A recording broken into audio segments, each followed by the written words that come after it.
ഇത് ടിപ്പുകളായിട്ട് കുറച്ച് നാളായി ഞാൻ എന്താ പറയുക തിരക്കായ കാരണം ടിപ്പുകളൊക്കെ ഉണ്ടായിരുന്നില്ല. തയ്യൽ മെഷീൻ സംബന്ധമായത് ഈ ഒരു പ്രഷർ കുക്കർ ഇറങ്ങിയിട്ട് കുറച്ച് ദിവസങ്ങളായി എൻ്റെ കയ്യിലും കിട്ടിയിട്ട് നിങ്ങൾ യൂട്യൂബിലൊക്കെ കണ്ടു കാണും. ഇങ്ങനെ ഒരു പ്രഷർ കുക്കർ ചവിട്ടി, അതായത് ഇൻവിസിബിൾ സിബിന്റെ റൈറ്റും ലെഫ്റ്റും ഉള്ള ഉപയോഗം നടക്കും. സ്ട്രെയിറ്റ് സ്റ്റിച്ച് അടിക്കാനും ഇതൊരെണ്ണം ഫിറ്റ് ചെയ്ത് വെച്ചാൽ നമുക്ക് ഉപയോഗപ്പെടും. ഓക്കെ, പോകാം നമുക്ക് വീഡിയോയിലേക്ക്. പവർ മെഷീനിലും ഡബിൾ മെഷീനിലും നമുക്കിത് ഫിറ്റ് ചെയ്ത് ഉപയോഗിക്കാം. സിംഗിൾ മെഷീനിൽ സാധ്യമല്ല.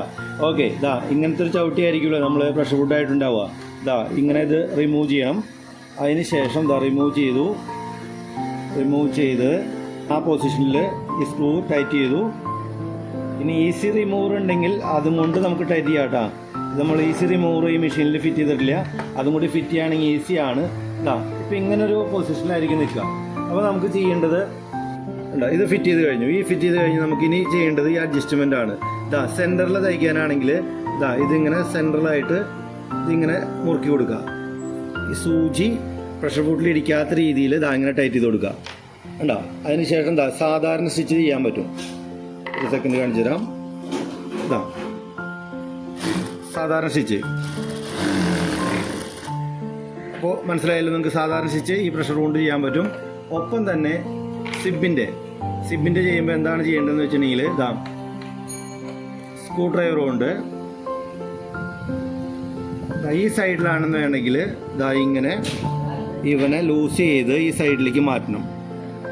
ഈ സൈഡിലേക്ക് നീക്കി വെച്ചാൽ ഈ സൈഡ് ലെഫ്റ്റ് സൈഡിലെ സ്റ്റിച്ചിങ് നടക്കും. ഇങ്ങനെയുള്ള സിബിൽ ഇതിങ്ങനെ തയ്ക്കുമ്പോൾ ഈ സൈഡാണ് നമുക്ക് വേണ്ടെങ്കിൽ ഇങ്ങനെ നമുക്ക് സ്റ്റിച്ച് ചെയ്യാൻ പറ്റും. ഈസി ആയിട്ട് സ്റ്റിച്ച് ചെയ്യാൻ പറ്റും ഈ സൈഡ്. അതങ്ങനെ സ്റ്റിച്ച് ഈ സൈഡ് വൺ സൈഡിലാക്കി. ഇനി അടുത്ത സൈഡാണ് വേണ്ടെങ്കിലോ നമ്മളിതാ ഇങ്ങനെ തിരിച്ചു ഇവനെ ഇങ്ങനെ തന്നെ ഉപയോഗിക്കാം. അല്ലെങ്കിൽ ഈ ചിലവർക്ക് വശം ഈ സൈഡായിരിക്കും. അങ്ങനെ വന്നാൽ ഇവനെ നമ്മൾ എന്ത് ചെയ്യണം? ഇവനെ നമ്മൾ ലൂസ് ചെയ്ത് ഈ അറ്റത്തേക്കാക്കി ഈ അറ്റത്തേക്കാക്കിയിട്ട് ടൈറ്റ് ചെയ്ത് കൊടുത്തു കഴിഞ്ഞാൽ നമ്മൾ ഈ സൈഡിലെ സ്റ്റിച്ച് ഇങ്ങനെ ചെയ്യാൻ പറ്റും. ഇൻവിസിബിൾ സിബിൻ്റെ വൺ സൈഡിൻ്റെ ടു സൈഡ് ലെഫ്റ്റും റൈറ്റിൻ്റെ ഉപയോഗം നിങ്ങൾക്ക് നടക്കും. ഈസി മെത്തേഡാണ്.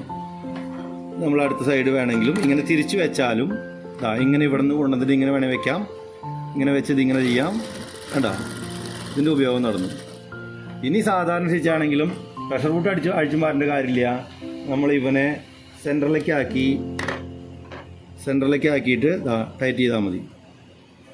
ടൈറ്റ് ചെയ്ത് കഴിഞ്ഞാൽ സാധാരണ സ്റ്റിച്ച് നമുക്ക് ചെയ്യാൻ പറ്റും. ഇത്രയാണ് ഇതിൻ്റെ ഒരു ഉപയോഗം. ഡബിൾ സൈഡിൻ്റെ ചവിട്ടിക്ക് പകരം ഇത് ഉപയോഗിച്ച് കഴിഞ്ഞാൽ ചെയ്യാം. സ്ട്രൈറ്റ് സ്റ്റിച്ചിനും ഈ പ്രഷർ കുക്കർ ഉപയോഗിച്ച് കഴിഞ്ഞാൽ അത് ചെയ്യാം. ഇതൊന്നും നിങ്ങളെ പരിചയപ്പെടുത്തുന്നുള്ളൂ. നിങ്ങൾക്ക് ഇതിൻ്റെ ഉപയോഗം മനസ്സിലായെന്ന് വിചാരിക്കുന്നു. അപ്പോൾ അടുത്തൊരു വീഡിയോയുമായി വരുന്നതായിരിക്കും. ബൈ.